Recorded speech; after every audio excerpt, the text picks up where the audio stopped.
À Rouen, l'union fait la force. C'est vrai pour la ville, c'est vrai pour l'agglomération. Vous avez été élu maire ce soir, en fait, à la mairie de Rouen, mais tout de suite, vous parlez de la métropole. Pour vous, c'est indissociable depuis le début. Ça va être aussi simple que ça? Ah ben, il y a un vote, c'est un vote le 15 juillet prochain, mais je crois que c'est la première fois que nous avons porté un projet véritablement à l'échelle d'un collectif métropolitain.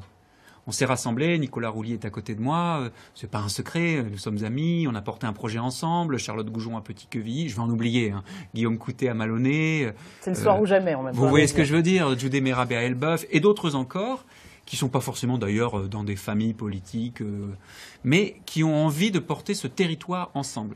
Et ça, vraiment, j'insiste là-dessus, on ne peut pas résoudre les enjeux écologiques, économiques, sociaux, sanitaires de ce siècle si on n'est pas capable de se rassembler. Moi, je veux être le maire et le président d'une grande ambition et d'un grand rassemblement. Parce qu'il y avait une petite tradition quand même dans la métropole rouennaise. Le président de la métropole n'était pas forcément le maire de Rouen. On l'a vu avec Françoise Imré, on l'a vu avec Frédéric Sanchez. Là, pour vous, c'est évident, c'est maintenant. Je pense que c'est nécessaire pour plein de raisons. Mais vous savez, il y a le président et puis il y a toute une équipe. Enfin, ce qui est important, c'est d'avoir une vision collective. Vous n'avez pas non plus 4 bras, Monsieur Maillard-Rossignol. Est-ce que vous serez à la mairie, aussi à la métropole? Comment vous allez répartir les rôles? Est-ce que vous avez déjà une idée? Depuis le départ, et ça a été validé par le résultat de l'élection, j'ai dit que je souhaitais être maire de Rouen à plein temps, c'est-à-dire au plus proche de tous nos concitoyens, mais par la métropole en capacité d'agir réellement sur toute une série de sujets qui intéressent les Rouennaises et les Rouennais. Si vous voulez agir sur les transports en commun à Rouen, vous faites comment si vous n'avez pas la métropole? Vous faites rien, puisque c'est une compétence de la métropole. Si vous voulez améliorer la propreté à Rouen et le ramassage des déchets, on sait que c'est un sujet important. Vous faites rien si vous n'avez pas le levier métropolitain. Après, évidemment, il y a une équipe. Vous parliez de citoyenneté, d'écologie, de solidarité. Bien sûr, je partage votre souci de l'ambition. Je pense que c'est bien d'être ambitieux dans la vie. Il ne faut pas en avoir honte, notamment pour Rouen. On avait l'occasion de faire un contournement qui permettait de rentrer enfin quelque chose, un projet qui attendait 50 ans. Et on arrive à avoir quelqu'un qui demain sera maire et président de la métropole, peut-être ce que vous souhaitez, et on abandonnerait ce projet. C'est dommage. Vous voulez répondre? C'est-à-dire que ça fait maintenant quand même une campagne assez longue durant laquelle, je suis désolé de vous le dire comme ça, Monsieur Haddad, mais les Rouennais ont tranché. Il y a eu un vote. Oui. Il y a eu un vote avec, non pas d'ailleurs une liste au premier tour, mais 2 listes qui sont arrivées respectivement première et deuxième, qui avaient une position assez claire sur le sujet, il me semble. Donc contre. Donc je veux dire, non, pour le coup, il y en a eu des débats sur le sujet. Je sais, je viens de passer pour savoir. Je comprends votre point sur la nécessité de parler de tous les sujets, mais j'ai un désaccord avec votre façon d'envisager ces sujets précisément.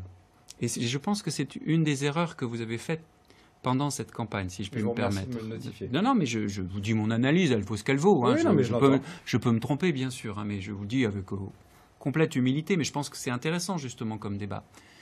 C'est que peut-être que, contrairement à ce que j'ai compris de ce que vous disiez tout à l'heure, et encore une fois, peut-être que je me trompe, l'économie n'est pas le champ de la droite.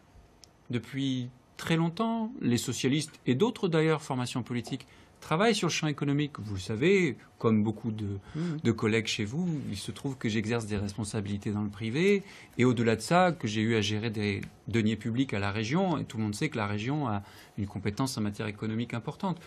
Contrairement à ce que j'ai compris de ce que vous disiez tout à l'heure, encore une fois, je le dis avec beaucoup de prudence et sans esprit polémique, les socialistes, a fortiori ceux qui sont élus maires depuis longtemps, ont à gérer des problématiques de sécurité depuis longtemps. Et si vous regardez les programmes, la question de la sécurité, ça fait bien longtemps que c'est plus un sujet tabou. Je pense que je finis juste ma phrase. Il n'y avait pas une ligne dans le projet de Jean-Michel Bérégovoy. Si je peux juste finir ma phrase. Mais je serais heureux de vous donner un exemplaire de mon programme où vous verrez que la sécurité... J'en ai reçu à la maison. Alors c'est parfait. Plusieurs même. Alors vous pourrez le lire plusieurs fois. Non, mais au-delà de la blague, honnêtement, ce sont des sujets qui sont bien sûr très importants. Et je vais même aller plus loin. Je pense qu'effectivement, sur des sujets comme ça, je pense par exemple à l'économie, il faut absolument qu'on travaille ensemble. Et moi, j'espère bien qu'avec l'opposition, on travaillera ensemble sur ces sujets-là.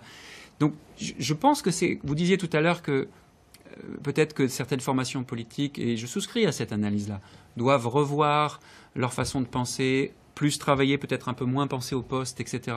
Chaque formation politique peut tomber dans ces travers, y compris la mienne. Donc vraiment, je serai le dernier à donner des leçons. Je tiens à vous le dire, ce soir, c'est très, très collectif. Non, mais j'insiste là-dessus. Mais sur le travail, ne partons pas du principe que certains sujets sont réservés à certaines formations politiques, parce que ça n'est plus vrai. Je ne l'entendais pas dans vos bouches, c'est pour ça que je le faisais remarquer, parce que c'est quand même quelque chose qui est revenu pendant la campagne, notamment la thématique de la sécurité.